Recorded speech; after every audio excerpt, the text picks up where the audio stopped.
অস্বীকার করছে তাহলে তো ও ধর্ষক, আমি মামলা দিব। আচ্ছা, আর আমি এই সময় এসে দুই জনের সাথে আপনার কততম বিয়ে?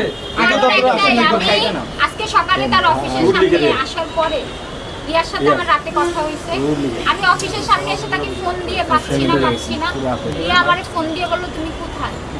ও এসে দেখছে রাস্তায় যে আমার অবস্থাটা কি, তখন ও আমাকে নিয়ে গেছে সাথে করে। এখন কি আপনারা দুইজন মিলে হিরো আলমের বিরুদ্ধে ব্যবস্থা নিতে চান নাকি হ্যাঁ, হিরো ও আলমের কাছে আমাকে আপনি চলে অস্বীকার যাবেন? করছে তাহলে তো ও ধর্ষক, আমি মামলা দিব। আচ্ছা, আর আপু, আমি divorce চাই। যদি আপনাকে ওটাই তো বলতেছি। দুই বউ কি 9 মিনিটে ভিডিও নিয়ে নিচ্ছি। বাচ্চা 10 টাকা হলে তুমি হিরো আলম মামলা করছো? রিয়া কি করবে আমি জানি না, আমি করব না সমস্যা। আরো যে ওয়াইফ আছে তাদেরকেও সাথে দিবেন?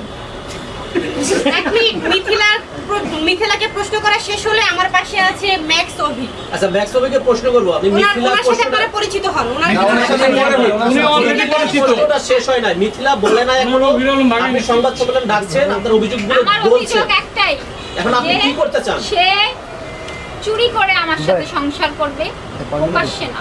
আর আমি তার সাথে চুরি করেও সংসার করব না, প্রকাশ্যেও করব না। সে ডিভোর্স চাই আমি। আপনি তো কাবিন নামে দেখাতে পারতেছেন না। তার কাছে আমি ডিভোর্স চাচ্ছি। আপনি তো আপনি কাবিন তো নামে নাই। বিবাহিত স্ত্রী, এর প্রমাণটা কি আসলে? এটা বলুন। যদি প্রমাণ না হয় তাহলে বাচ্চা নষ্ট হয়েছে, তাহলে সে ধর্ষক। হ্যাঁ, হতে পারে দর্শক, কিন্তু স্বামী কিনা সেটা আপনি প্রমাণ দিবেন। আমি প্রমাণ দিতে যাব না তো, তাহলে সে ধর্ষক। তাহলে তো দর্শক তাকে কিভাবে স্বামী বলে এখানে সংবাদ সম্মেলন বলছে। সে যদি না বলে তাহলে অন্য কোনো ধর্ষক। প্রমাণ, কাবিন নামা ছাড়া বা অন্য কোনো প্রমাণ? ছবি আছে, তার মেয়ের সাথে ছবি আছে, বাসায় ছবি। এইগুলো তো সবার কাছেই থাকে। হ্যাঁ, রাজীব ভাই, আপনাকে যে কোনো একটা জিনিস তো বলেই দিল যে উনি যদি স্বামী না হয় তাহলে দর্শক, তাহলে আবার বারবার আমি স্বামী। ধর্ষক, স্বামী না হলে আপনি তো বলছেন না, ওনার সাথে আপনার বিয়ে হয়েছে। আমি বলতে চাই হসপিটালে যান, সবাইকে বলছি আমি ওই সেখানে কি আপনি আপনি তো বলছেন বিয়ে হয়েছে। হ্যাঁ। 101 টাকা আপনাদের দেন মোহর। তাহলে কাবিন নামা নেই কেন? আমার কাছে আছে। আর বাবা সে একটা চিটার না থাকতে পারে। আকাশ, তুই কথা বলিস না, এখানে ভিডিও আছে। তুমি বল তাহলে। কাবিন নামা থাকবে না? বিয়ে স্বীকার না করলে ধর্ষক, স্বীকার করে ডিভোর্স দিতে হবে। ভাই, উনি বলছেন বিয়ে হয়েছে। না শেষ হয় নাই। আমাদের বিয়ে হয়েছে। আরেকটা কথা, ভাই আমি পাচ্ছি না। তাহলে একটা কথা আপনাদের সবার উদ্দেশ্যে বলি। সে কি? হিরো আলম জোরে বলেন। আমি তো নাম ধরি না ওনার। নাম বলেন। ওনাকে কি বলে ডাকতেন? আপনার স্বামীকে কি বলে ডাকতেন? জান বলে। কি বলে ডাকবেন? দেখেন আপনি এই টাইপের প্রশ্ন করছেন কেন আপনাদের সামনে?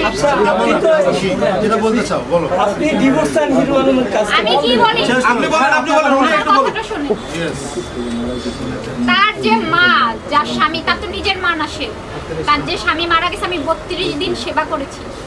সে তার 3 সন্তান আর হিরো আলম তার বাবার কবর ছুঁয়ে বলবে যে আমি বউ না, তাহলে আমি এখানে আর কোনো কথা। আচ্ছা, হিরো আলম কি আপন মাইক দেখছেন? হিরো আলম হ্যাঁ দেখছি। তার সাথে আমার মিশতে দিত না ওনার এই মা। আপন মা কি কিসে দেখতো হিরো আলম? হ্যাঁ দেখাশোনা করতো? হ্যাঁ অবশ্যই। তার সাথে মিশতে দিত না কেন? তার এই মা ওই দিকে আমার কখনো যেতে দেয়নি আর মিশতে দেয়নি, এই বাসায় রেখে দিত। আর তাদের ছাড়া আমি আমার বাইরে বেরোতে মানুষের সাথে খুব কম। আপনার একটু করে আপনার টাকা পয়সা কিন্তু আলম তার বারে অনেক খেয়াল করে বোনদেরকে, সত্যি এটা। আপনার টাকা পয়সা হাতিয়ে নিছে। আচ্ছা মিথিলা, হ্যাঁ আমার জন্য রিয়ামনির সাথে ডিভোর্স হয়ে যাওয়ার পরে সেই সুযোগটা কি আপনি নিতে চাচ্ছেন কিনা? কখনোই না। কোরআন শরীফ কেন, কাবা শরীফে যে বলবো, কখনোই বলিনি।